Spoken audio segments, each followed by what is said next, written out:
A petition is filed before the Supreme Court asking the Senate to release the Blue Ribbon Committee's draft report on the flood control corruption scandal. For the details, we have Isaiah Mirafuentes of Abante. Isaiah, sino-sino ang mga naghain ng petisyon? Yes, may naghain ng petisyon for mandamus and certiorari dito sa Supreme Court ang tatlong abogado sa pangunguna ni Attorney Eldridge Marvin Asiron.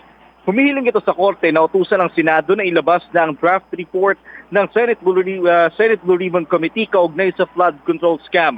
Ayon kay Asiron, kinakailangan malaman ng publiko ang estado ng investigasyon ng Senado dahil pondo ng publiko ang ginamit nila at posible rin daw nagapangin ng mga sangkot sa anomalya at mapolitika ang resulta ng report kung ito ay itatago.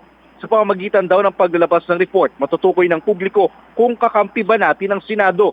Matatandaan na naunang sinabi ni Senate Blue Ribbon Committee Chairman Senator Ping Lacson na kalakip sa draft report ang pagrekomenda na kasuhan ng plunder sina Senator Joel Villanueva, Jinggoy Estrada at Chis Escudero. Ngunit kalaunan ay binago ito ng senador. Anya, imbis na kasuhan, isailalim na lang ang tatlong senador sa preliminary investigation.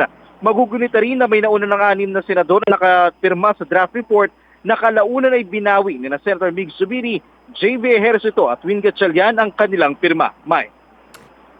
Thank you, Isaiah Mirafuentes ng Abante, nag-uulat.